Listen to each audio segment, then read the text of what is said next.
Bienvenidos a este objeto de aprendizaje. Mi nombre es Begoña Peña y pertenezco al área de máquinas y motores térmicos de la Universidad de Zaragoza. El objetivo que planteamos es aprender a utilizar el diagrama psicométrico para la obtención de propiedades del aire húmedo. Para ello se va a comenzar con algunas definiciones necesarias para comprender los apartados siguientes. Se seguirá con la presentación del diagrama psicométrico y de las isolíneas representadas en él. A continuación se plantearán y resolverán varios ejemplos de uso del diagrama y finalmente se hará un resumen de los contenidos tratados en este objeto. Comencemos con la introducción. La psicometría comprende el estudio del comportamiento del aire húmedo, que consiste en una mezcla de aire seco y vapor de agua. Puesto que ahora trabajamos con una mezcla de dos sustancias puras, se introduce un grado de libertad más. Por ello, para especificar completamente el estado del aire húmedo, el principio de estado nos dice que serán necesarias tres propiedades independientes. En termodinámica se definen las propiedades específicas como el cociente de una propiedad extensiva y la masa de la sustancia. En el caso del aire húmedo no resulta útil la definición en base a la masa de la mezcla, ya que en general en los procesos psicométricos la cantidad de agua es variable. Por esta razón, para el aire húmedo las propiedades específicas están referidas a la cantidad de masa de aire seco. Así, por ejemplo, la entalpía o el volumen específico se definen como la entalpía o el volumen total dividido por la masa de aire seco. Para dar la composición de aire seco se suelen utilizar dos propiedades particulares de esta mezcla, la humedad absoluta y la humedad relativa. La humedad absoluta se define como el cociente de la masa de vapor y la masa de aire seco. Se puede demostrar fácilmente que bajo las condiciones de gas ideal está relacionada directamente con la presión de vapor y con la presión total. Aunque se podría decir que es una variable adimensional, se suele utilizar las unidades de kilogramo de vapor por kilogramo de aire seco. La humedad relativa se define como la relación entre la presión parcial del vapor y la presión de saturación del agua a la temperatura de la mezcla. Se suele multiplicar por 100 para darla en porcentaje. Consideremos este estado de aire húmedo que tiene una temperatura T y una presión parcial del agua PV. En estas condiciones se define la temperatura de rocío como la temperatura que se alcanza para la misma presión parcial pero en el estado de saturación. Es decir, la temperatura de rocío es la temperatura de saturación a la presión de vapor. Si se aporta agua a ese estado, de manera que va aumentando la presión parcial del vapor, se alcanzan las condiciones de aire saturado, que es el estado del aire en el cual la presión parcial del vapor corresponde a la presión de saturación a la temperatura de la mezcla y tiene una humedad relativa del 100%. La temperatura de bulbo húmedo resulta útil para estimar la humedad absoluta para la cual no hay instrumentos de medida directos.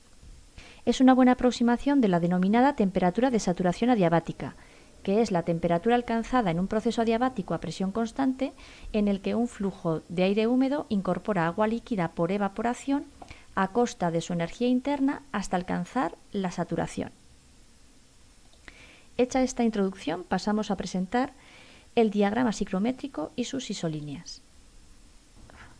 Los diagramas psicométricos representan la relación que existe entre las propiedades del aire húmedo. Puesto que ahora son necesarias tres propiedades independientes, a priori la representación sería tridimensional. Pero dada la dificultad de obtener propiedades sobre una gráfica 3D y considerando que la mayoría de los procesos psicométricos se llevan a cabo a presión atmosférica, se ha optado por hacer representaciones de diagramas planos fijando la presión. Existen diferentes diagramas, pero nos vamos a quedar con el diagrama de ASRAE, en el cual la temperatura de bulbo seco, que es lo que comúnmente llamamos temperatura, se representa en el eje de abscisas. La humedad absoluta se representa en el eje de ordenadas. En algunos diagramas, paralelo al eje de humedad absoluta, se representa el eje de presión parcial del agua, porque existe una relación directa entre ambas magnitudes. Estas curvas son las de humedad relativa constante, y este, que es el límite superior, corresponde a aire saturado, humedad relativa del 100%. En esta curva se representan las escalas de temperatura de rocío y de temperatura de bulbo húmedo. Estas concretamente son las curvas de temperatura de bulbo húmedo constante. Y estas otras de mayor pendiente, las de volumen específico constante. También se representa la escala de entalpías por unidad de masa de aire seco, cuyas isolíneas son prácticamente paralelas a las de temperatura de bulbo húmedo constante. Vamos a ver ahora cómo se calculan las propiedades sobre un diagrama psicométrico. Comencemos con la humedad relativa.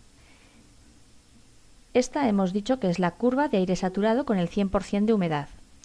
Si consideramos ahora aire húmedo a una temperatura de 30 grados y una humedad absoluta de 0,014 kilogramos de vapor por kilogramos de aire seco, vemos que la humedad es próxima a la curva del 50%. Concretamente, podríamos decir que está en torno al 53%.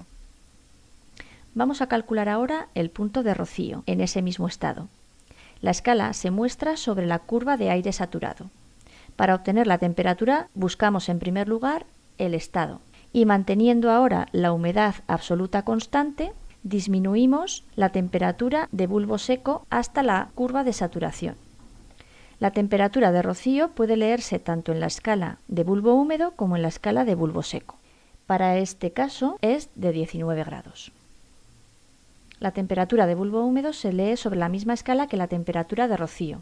Para nuestro estado debemos trazar una recta paralela a las de temperatura de bulbo húmedo constante.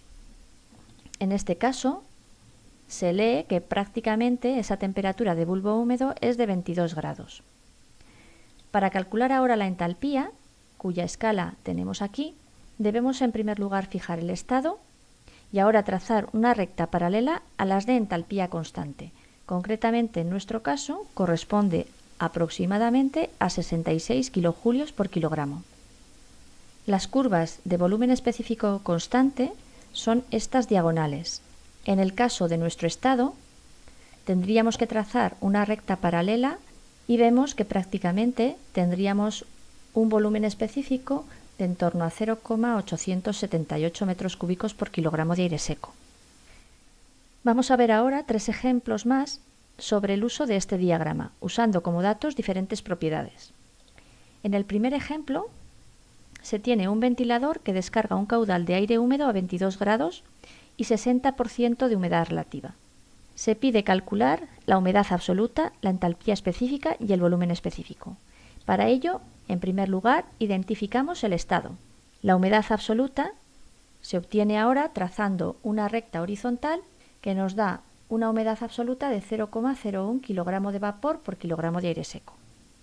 La entalpía específica se obtiene trazando una recta paralela a las de entalpía constante. Concretamente, obtenemos una entalpía de en torno a 47,5 kilojulios por kilogramo de aire seco. El volumen específico cae muy cerca de la curva de 0,85 metros cúbicos por kilogramo de aire seco. En este segundo ejemplo, se miden las temperaturas de bulbo húmedo y de bulbo seco en una nave industrial, siendo de 16 y 24 grados respectivamente. Se pide determinar la humedad absoluta y relativa con el diagrama. En primer lugar, se identifica la temperatura de bulbo húmedo en la escala correspondiente, en este caso 16 grados, y se busca la intersección con la isoterma de 24 grados Celsius. Para obtener la humedad absoluta se traza una línea horizontal que es de 0,08 kilogramos de vapor por kilogramo de aire seco, y la humedad relativa que se obtiene es de en torno al 44%. En el tercer ejemplo, una cierta cantidad de aire que inicialmente se encuentra a 40 grados presión atmosférica y 30% de humedad relativa, se enfría a presión constante hasta 20 grados en una primera etapa y hasta 10 grados finalmente. Se pide deducir en cada caso si se produce condensación. En caso de que haya condensación, se pide determinar la humedad absoluta y en caso de que no haya condensación, la humedad relativa del estado final. Comencemos identificando el estado inicial con una temperatura de 40 grados y humedad relativa del 30%. Para saber si condensa o no, debemos buscar la temperatura de rocío, alargando precisamente la línea horizontal que nos da la humedad absoluta, 0,014 kilogramos de vapor por kilogramo de aire seco en este caso.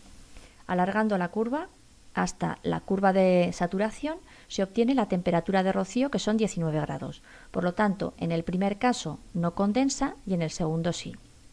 Cuando tenemos una temperatura final de 20 grados, su humedad relativa es aproximadamente del 92%.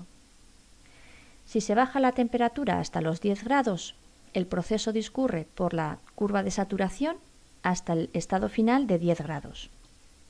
En este caso, la humedad absoluta es ahora de 0,08 kilogramos de vapor por kilogramo de aire seco. Pasamos finalmente a realizar un resumen de lo visto en este objeto. Para determinar un estado de aire húmedo son necesarias tres propiedades independientes. El diagrama psicométrico permite obtener propiedades conociendo dos si el aire húmedo está a presión atmosférica. Las propiedades específicas representadas están referidas a la masa de aire seco. Las isolíneas de humedad absoluta constante coinciden con las de presión parcial del vapor constante y las de temperatura de rocío constante, y son líneas horizontales. Finalmente, las isolíneas de temperatura de bulbo húmedo constante son prácticamente paralelas a las isoentálpicas. Con la bibliografía que se puede consultar sobre este tema, finaliza este objeto de aprendizaje. Un saludo.